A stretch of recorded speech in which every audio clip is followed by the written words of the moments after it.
Todos los jueves a esta hora el lujazo de la columna y escuchar lo que nos interesa mucho, las reflexiones del expresidente de la República Oriental del Uruguay, Pepe Mujica. Buen día, Pepe, ¿cómo andamos?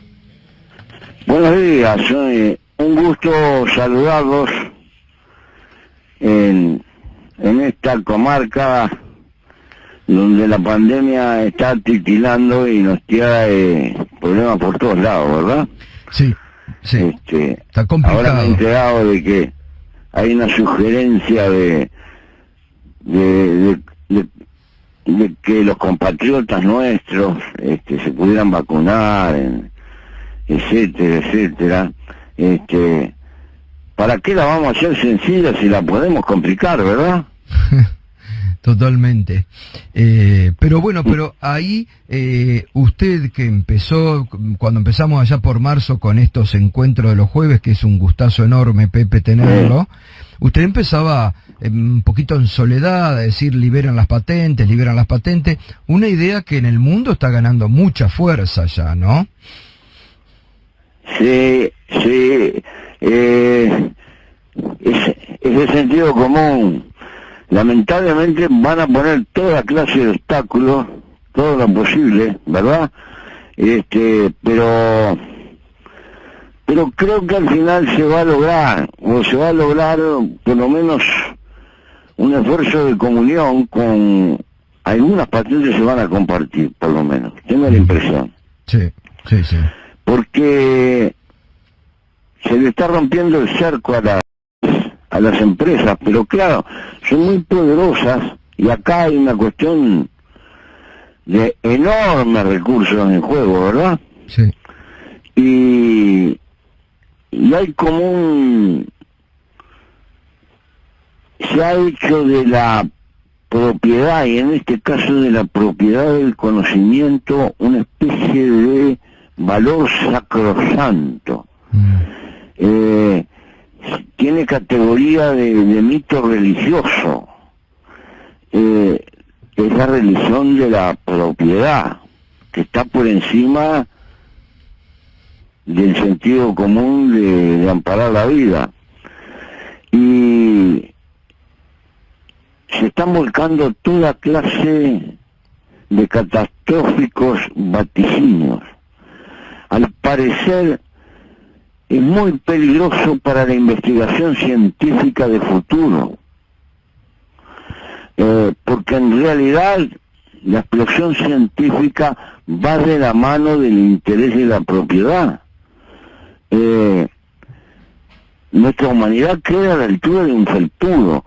El esfuerzo que hicieron los estados, poniendo mucho dinero para que se diera una respuesta, parece que es como una hoja al viento, no tiene ninguna importancia. Los sistemas de salud pública y los sistemas de enseñanza, claro, que son de origen público, que son hijos de aquella revolución que empezó en la vieja Prusia, el valor que tenía el conocimiento antes de la unidad alemana, donde a los hombres de ciencia no los cuidaban, pero hubo un Estado que se dio cuenta que era importante, y allí va a emerger ese concepto de cuidar a los hombres de ciencia, de favorecer a la ciencia, de amparar a la ciencia, y de que el Estado multiplique los recursos para masificar la formación técnico-científica, que es el motor del progreso sustantivo de las sociedades. Tampoco tiene ninguna importancia.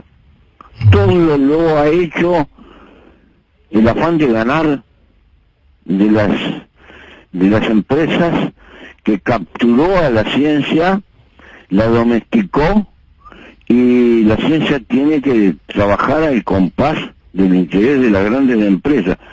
Es una cosa, parece que no existe la libertad para el hombre de ciencia. Sí, es increíble.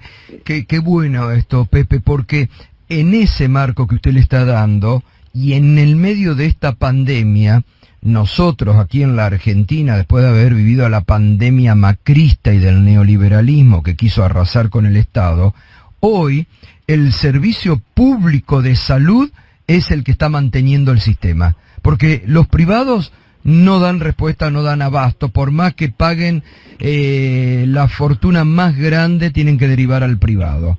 Y ahí es la importancia del Estado y de lo público y de la educación pública, ¿no? Si se hacen críticas, y a veces con razón, por el burocratismo, por el quietismo que puede asumir una oficina pública y todo lo demás, ese problema que en realidad existe y nos obliga a superarnos en la calidad del Estado, y es otra la discusión que tenemos que tener, tenemos que llegar a esta conclusión. Allí donde el Estado no construye bienes públicos,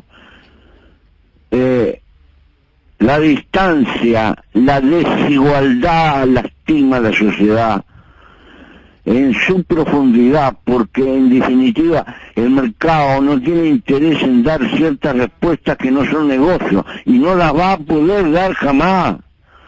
Entonces, quien tenga empatía por la cuestión humana se da cuenta que hay que construir bienes públicos que los tiene que atender el Estado. Y si el Estado tiene defectos, luchemos por mejorar la calidad del Estado, pero no matemos el único agente que puede compensar lo que el mercado no va a querer compensar. Y además está lindo por esta cosa, porque resulta que ahora le sale aparece la vacuna de los cubanos. Sí. Un humilde país cercado que está ahí, sí.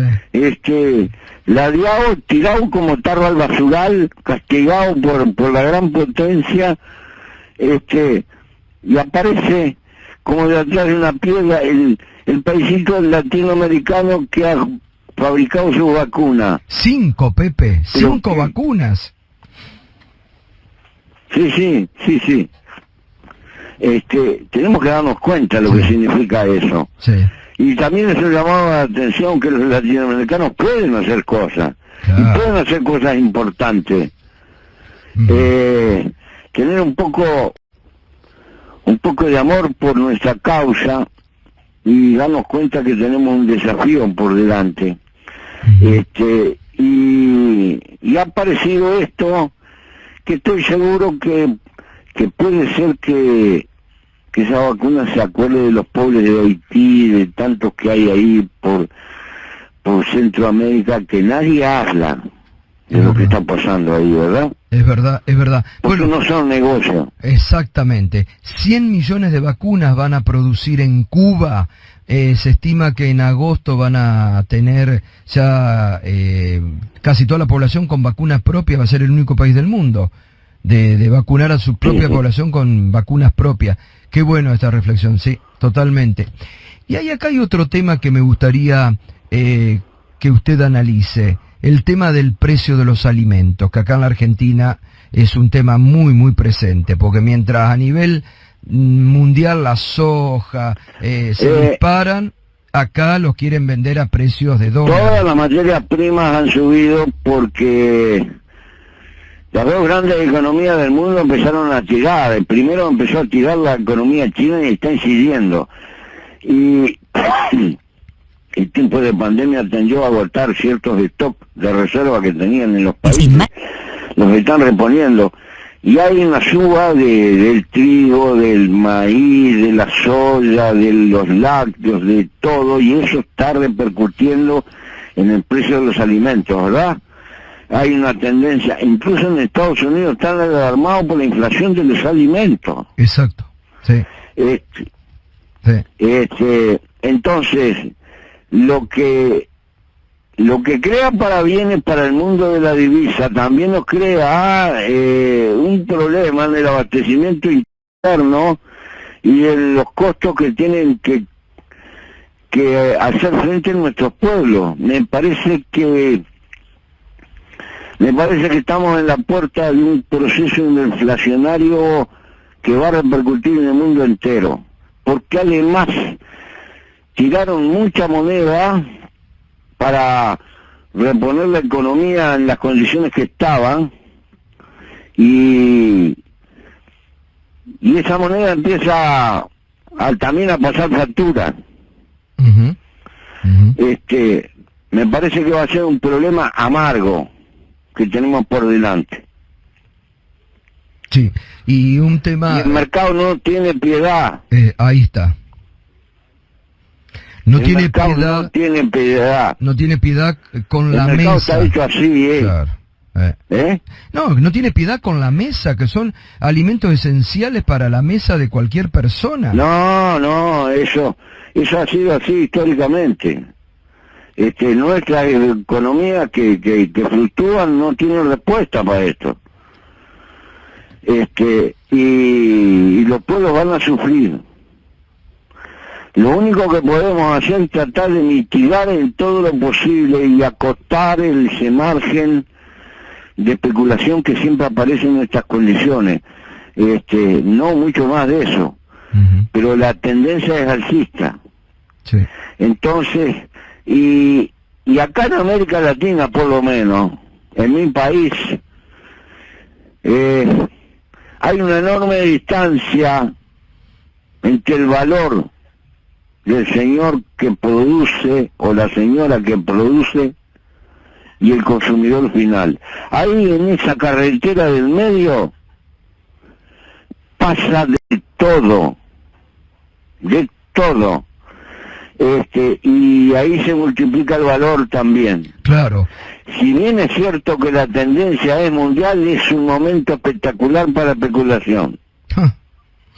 Y sí, sí. Ahora, en eso, que acá siempre en la Argentina se habla, está muy bueno el enfoque suyo, ¿no?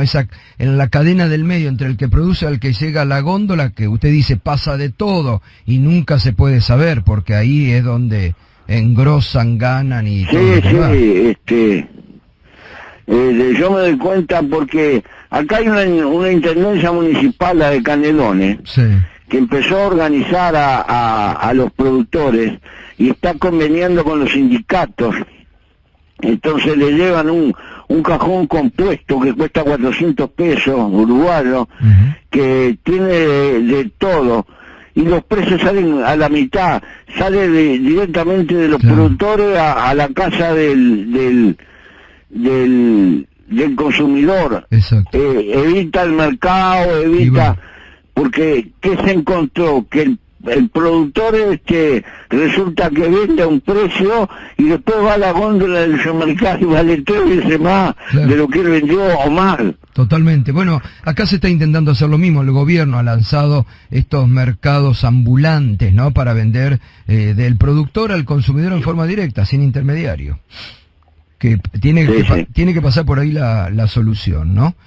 Bueno, ¿y qué le pareció este avance de la derecha en España, sobre todo en Madrid, en medio de muertos por el coronavirus y una derecha muy dura, ¿no?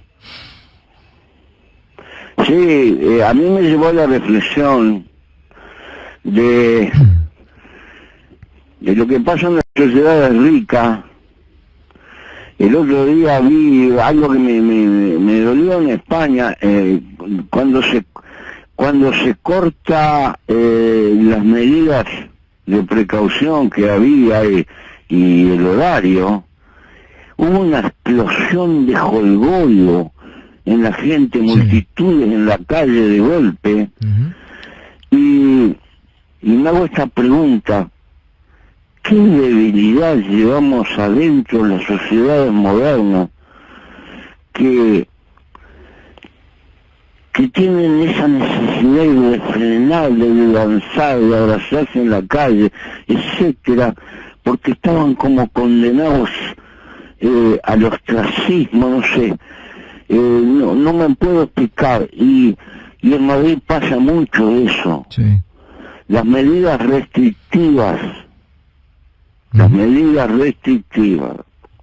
para evitar el contagio han tenido consecuencias políticas porque hay gente que no ve los muertos y solo piensa en el yo intimista, que no puedo coparticipar. Creo que está expresando una crisis civilizatoria en materia de valores. Parece que la vida es secundaria, que no, que la realidad no nos conmueve, porque no le encuentro explicación, sinceramente. Y he estado en esa ilusión, porque el poner restricciones parece que es la aplastación del Estado sobre la libertad de la gente. Se lleva a extremos inconmensurables esto, sí. Y para mí es un reflejo civilizatorio de la debilidad de nuestra civilización, porque y me doy cuenta que se ha transformado en capital político esto. Totalmente. Sí. Y preocupante. Ese egoísmo preocupante que domina a algunos. Preocupante que en la calidad del mundo en el que nos toca vivir. Sí. Y el odio que se le suma, ¿no? Sí, una cosa que no tiene contrafuerte. El odio como actor social, que no tiene ningún sentido. Sí. Porque es hipotecar la empatía con la vida. Además no se puede vivir con odio. Exactamente. Se puede vivir con pasión, que puede ser positiva, puede ser negativa, pero cuando la pasión se transforma en odio, el odio nos destruye interiormente y profesa ofensa hacia afuera y hacia adentro del ser humano. La cultura del odio no ha traído otra cosa que tragedia y desastre para la humanidad. El fascismo es una expresión, no de pasión, es la transformación de la pasión en odio. Y ha sembrado lo peor que puede haber arriba de la tierra. Sí. Esa es una planta venenosa frente a la cual tenemos que cuidarnos. Y por favor, no pagar con odio el odio que recibimos, porque no hace otra cosa que contribuir a multiplicarlo. Es como un engranaje infame. Hay que recordar a Mandela. Totalmente, todos los días. Abrazo grande, Pepe querido, hasta el próximo jueves. Un abrazo, y acuérdate aquello, yo no soy religioso, y no creo en el más allá. Pero los libros viejos tienen un poco de sabiduría. Aquella imagen que a veces lo toman para la risa de la Biblia, de pon otra mejilla. Sí, claro. Es una manera de desarmar a los fanáticos. Exactamente. Es buen ejemplo. Un abrazo, querido. Un abrazo enorme, gracias Pepe, gracias.